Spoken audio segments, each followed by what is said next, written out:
겸손과 기도. 찬미 예수님. 그때 예수님께서 제자들에게 말씀하셨다. 너희는 기도할 때 다른 민족 사람들처럼 빈말을 되풀이하지 마라. 그들은 말을 많이 해야 들어주시는 줄로 생각한다. 그러니 그들을 닮지 마라. 너희 아버지께서는 너희가 청하기도 전에 무엇이 필요한지 알고 계신다. 그러므로 너희는 이렇게 기도하여라. 하늘에 계신 저희 아버지의 이름을 거룩히 드러내시며 아버지의 나라가 오게 하시며 아버지의 뜻이 하늘에서와 같이 땅에서도 이루어지게 하소서. 오늘 저희에게 일용할 양식을 주시고 저희에게 잘못한 일을 저희도 용서하였듯이 저희 잘못을 용서하시고 저희를 유혹에 빠지지 않게 하시고 저희를 악에서 구하소서. 너희가 다른 사람들의 허물을 용서하면 하늘의 너희 아버지께서도 너희를 용서하실 것이다. 그러나 너희가 다른 사람들을 용서하지 않으면 아버지께서도 너희의 허물을 용서하지 않으실 것이다. 주님의 말씀입니다.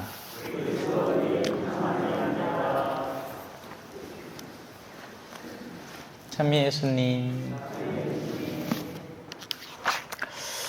오늘 독서는 하느님의 말씀이 내려와서 자신의 사명을 다한다라는 것을 강조합니다. 절대로 헛되이 돌아가는 일은 없다. 당신의 말씀이라는 것은 당신의 뜻을 의미합니다. 우리가 말을 할 때는 우리 안에 이미 들어있는 뜻을 음성으로 표현하는 것밖에 안 되잖아요. 그죠? 그리고 진실된 사람은 자신의 생각과 자신이 꺼내는 말과 그리고 그 말의 실천이 하나로 이어져 있습니다. 반면 거짓된 사람은 생각하는 게 다르고, 그러니까 이런 거지. 앞에서는 알랑방구 싹 끼면서 뒤에서는 정말 꼴보기 싫어 죽겠네. 어쩔 수 없네. 힘과 근력이 그 사람한테 있으니까 그 사람 앞에서는 어떻게든 또 알랑방구를 끼는 겁니다.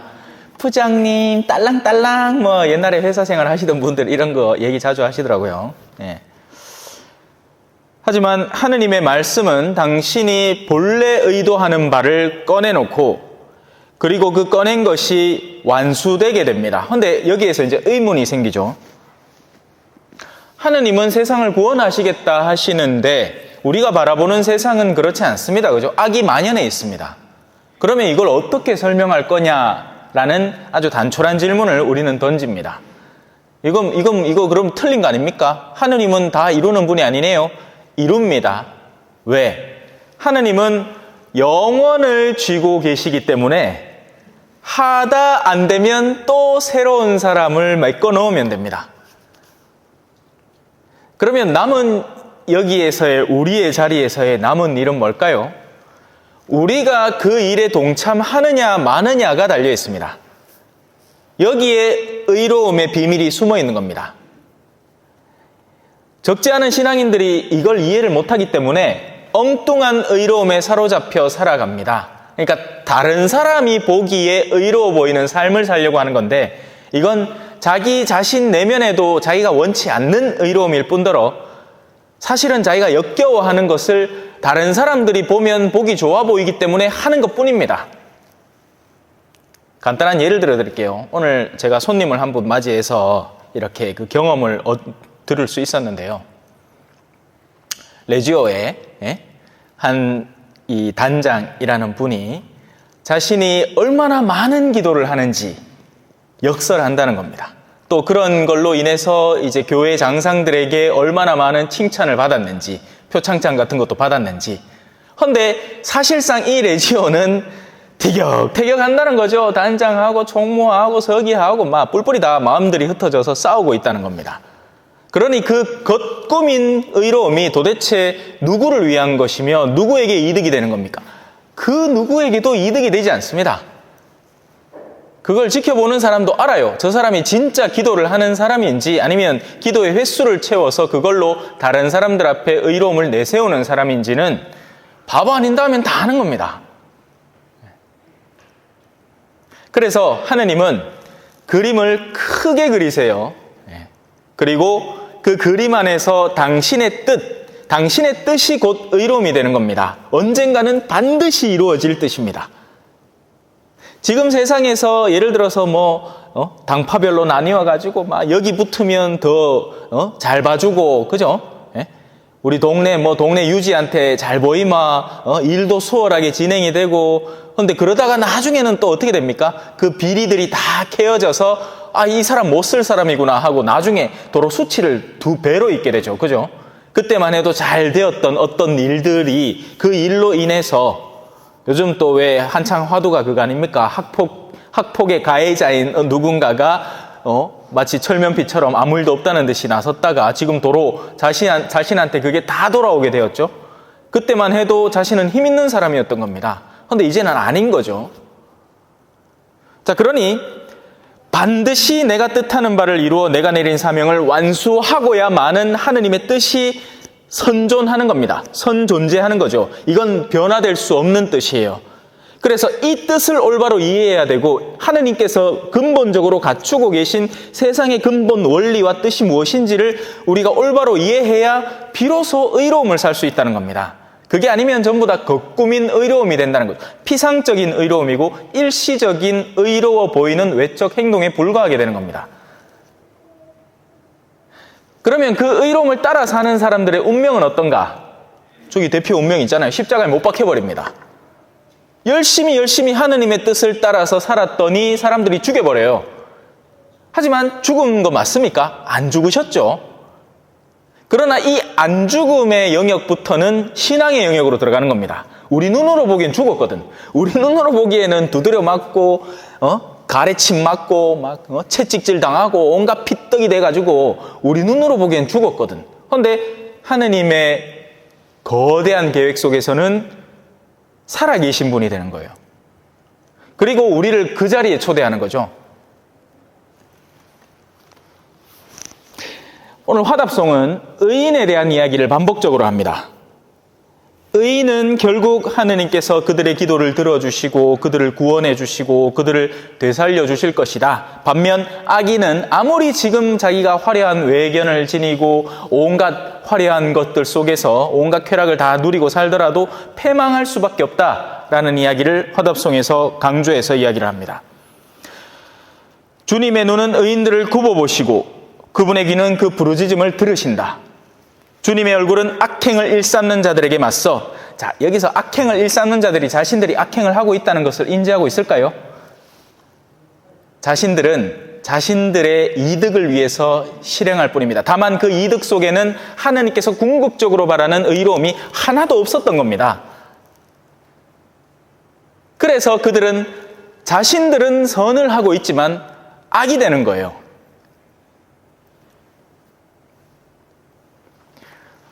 거대한 공사 하나를 해가지고 자신들끼리 막 헤쳐먹는 사람들이 있습니다. 그 사람들 지금 뭐 하고 있는 거예요? 자신들에게 선한 일을 하는 겁니다. 하지만 그 선은 자기들만의 선이죠. 그래서 결국 그건 악이 되는 겁니다. 이걸 자기들이 볼 수 있으면 거기에서 도리어 손을 떼고 물러나겠지만 아닌 거예요. 지금 내가 보기에는 이게 선이란 말입니다. 이 사람 환장을 노리시죠, 그죠? 우리는 좋은 일이라고 하는데 그게 우리 영혼을 좀먹는 일이 된다니까요. 그래서 의인들이 울부짖자 주님이 들으시어 그 모든 공경에서 구해주셨네. 언제 말입니까? 언제? 거듭 이야기합니다. 하느님은 영원을 지니고 계신 분이라고 했죠. 하느님은 영원 속에서 모든 울부짖음을 되갚아 주시는 분이십니다. 그 영혼에 비하면 우리의 생이라는 것은 너무 짧아 보입니다. 그러나 우리가 사는 생은 만만찮게 길게 느껴지죠. 그죠? 아이고, 이놈의 삶이 언제 끝나갖고 내가 하늘나라 가겠노. 그죠? 예. 그나마 그렇게 생각하면 다행입니다. 왜? 악인들은 아이고, 두려움에 항상 내가 죽으면 안 되는데, 아직 안 되는데, 아직 내 자식들한테 이런 것도 해줘야 되고, 저런 것도 해줘야 되고, 자기 구상 속에서 더 벌어야 할 돈도 있고, 그렇게 벌어서 써야 될 영역도 있고, 계산이 막 잡혀 있는 겁니다. 근데 계산대로 됩니까? 나는 안 되던데. 나 여러분 생에 반도 채 못 살았지만 그렇게 안 됩디도. 안 됩니다. 계산대로 안 돼요. 언제 어디서 어떤 일이 어떻게 퍽 터질지 모르는 거예요. 당장 내일 내 눈이 안 보일지 보일지 어떻게 합니까? 뭘로 보장할래요? 네? 자, 이제 복음을 조금만 살펴봐야 되는데 뭐 사순식이니까 매일매일이 사순 특강이라고 생각하십시오. 네. 물론 뭐 여러분들에게는 맨날 보는 주임신부지만 저는 최선을 다해서 강론하고 있으니까. 예. 자, 오늘 복음에서는 우리가 항상 듣는 주님의 기도가 나오죠. 예. 주님의 기도의 핵심 뭘까요? 그 전에 벌써 하느님께서 밝히십니다. 그죠? 너희 아버지께서는 너희가 청하기도 전에 뭐가 필요한지 다 안다. 그러니 우리가 이런 거 해달라 저런 거 해달라고 청할 여지가 아니라, 그러면 주님의 기도는 도대체 무슨 기도일까? 주님의 기도는요, 너희가 이런 기도를 바침으로써 너희 내면의 의지를 하느님의 본뜻의 주파수를 맞추는 기도다. 회개의 기도이고 우리의 의지의 거룩함을 향해 나가는 기도다. 우리가 변하도록 하는 기도다. 하느님의 무슨 조작을 바라는 게 아니라, 내가 지금 사업을 하는데 한 2천만 원 부족한데 어떻게 하느님한테 좀 빌어가지고 이 세상 돈을 이렇게 좀 채워주시갖고 2천만 원을 메꾸어서 내가 뜻하는 바를 이루는, 이게 아니라 내가 지금 살아가고 있는 일거수일투족과 나의 모든 생각과 말과 행동이 하느님의 주파수에 맞게끔 지금 나아가고 있는지 아닌지를 살펴볼 수 있는 점검표나 다름이 없다. 그게 뭐죠? 자, 몇 가지 만들어 봅시다. 정말 하늘에 계신 아버지가 여러분에게 그 아버지처럼 느껴집니까? 라는 질문입니다. 아니면 지금 내가 솔직히 마음속으로 동경하는 것은 세상의 부와 권력을 쥐고 있는 어떤 것입니까? 나는 그것을 담고 싶고 더 부유해지고 싶고 더 이뻐지고 싶고 더 다른 이들보다 잘나보고 싶고 더 명예롭고 싶고, 이걸 내가 마음속으로 은근히 바라고 있는 겁니까? 아니면 진짜 하늘에 계신 아버지를 내 아버지로 생각하고 그분의 근본적인 의지를 따를 준비를 갖추고 있는 겁니까? 점검하십시오라는 말입니다. 왜 그런 무명의 어떤 글에 그런 것도 있죠. 아버지라고 부르지 마라. 아버지를 섬기지도 않으면서. 뭐 이런 기도문이 있습니다. 주님의 기도에 이제 거꾸로 된 버전인 거죠. 나는 아버지의 이름을, 자, 여기에서는 마치 아버지 이름을 드러내서, 아버지가 당신의 이름을 안 드러냅니까? 드러내죠. 문제는 어디 있습니까? 아버지는 당신의 이름을 세상 모든 피조물을 통해서 우리에게 드러냅니다. 오죽하면 프란치스코 성인이 오 아름다워라 하면서 태양이며 달이며 별이며 뭐 다 하느님 아버지의 뜻을 고스란히 우리에게 드러내고 있다고 노래를 했겠습니까? 그럼 뭐만 안 드러내고 있죠? 인간만 그렇게 안 합니다. 세상 모든 피조물은 순리에 맞게끔 아버지께서 원래 창조하신 계획대로 자신의 이치에 맞게끔 자신의 위치에서 최선을 다해 살아갑니다. 새들은 하늘을 날고요, 원숭이는 나무를 타고요, 물고기는 물속에서 헤엄을 치죠. 그런데 인간은 어떻게 합니까? 그걸 다 뒤집어 놓습니다. 그 안에는 탐욕과 이기심이 들었죠. 물고기들이 자유롭게 노는 물들을 온통 더럽혀 놔서 시커멓게 만듭니다. 오늘 아침에도 산책하면서 뛰는데 벌써 냄새가 실나. 겨우 내내 그나마 조금은 차가운 온도 때문에 멈춰있던 것들이 이제 날이 좀 따뜻해진다 싶으니까 부패가 시작이 됩니다. 썩는 냄새가 요동을 쳐요. 그 안에서 고기들이 어떻게 삽니까? 그래 놓고는 고기 없다고 난리죠. 이제 바다에 나오는 회도 다 못입니다. 이제 일본이 그거 쫙 풀기 시작하면 물고기들이 저거들이야 숨 쉬는 게 물 먹는 게, 그러면 이제 그게 체내에 다 누적되겠죠. 그럼 또 우리 회 좋아하잖아. 탁 맛있다고 뭐만 이제 그 방사능이 또 우리 안에 슉슉슉슉슉 들어옵니다. 방사능이라는 건 어떤 건지 아세요? 세포의 가장 근본인 핵을 파괴해서 세포를 그 자체로 썩어버리게 만듭니다. 그러면 암 발병률이라는 게 자연스럽게 높아지겠죠. 기형아도 많이 태어날 것이고요. 옛날에 일본의 그 이따이 병, 수은 중독 때문에 일어나는 거죠. 수많은 질환들이 이게 자연이 원래 자연 그대로의 상태면 일어날 일이 아니에요. 하지만 이제는 늦었죠. 이제 겨우 마스크를 벗네 하지만 좀만 기다리십시오. 이제 뭐 또 조류 독감으로 인해서 그게 또 사람한테 번져가지고 한다는 일들이며, 예상치도 못한 일들이 어디에서 어떻게 숨어 있는지 모릅니다. 뭐 들어보기끼리 꿀벌도 이 동네에 벌써 뭐 옛날에 300통 하던 거 이제 100통 겨우 한다면서요. 나는 그게 저 딴 쪽 나라 이야기인 줄 알았어요. 근데 우리나라에 벌써 시작되는 겁니다. 주님의 기도는 내가 주님의 기도라는 이 주파수에 나를 맞추고 있는지를 점검하는 기도입니다. 나는 아버지의 이름을 거룩히 드러내는 사람인가? 아니면 부끄러워서 어디 식당 가서 기도하려고 해도 몰래 숨어가 성부 성자 성자 요래 기도하는 사람인가? 아니면 당당하게 성부와 성자와 다 보더라도 괜찮게, 아니면 큰일 나겠죠.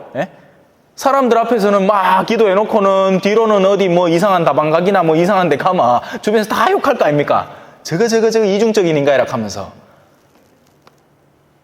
그게 아니면 당당하게 기도하겠죠. 당당하게 아버지를 드러내겠죠.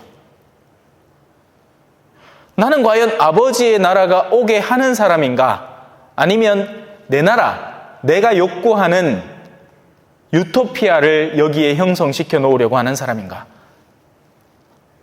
그런 것들을 하나하나 따져보는 겁니다. 나는 오늘 하루의 양식으로 만족하는 사람인가? 아니면 10년치 양식, 100년치 양식, 거기에 자식들 물려줄 양식까지 다 합쳐서 일단 손에 쥐고 있으려는 사람인가?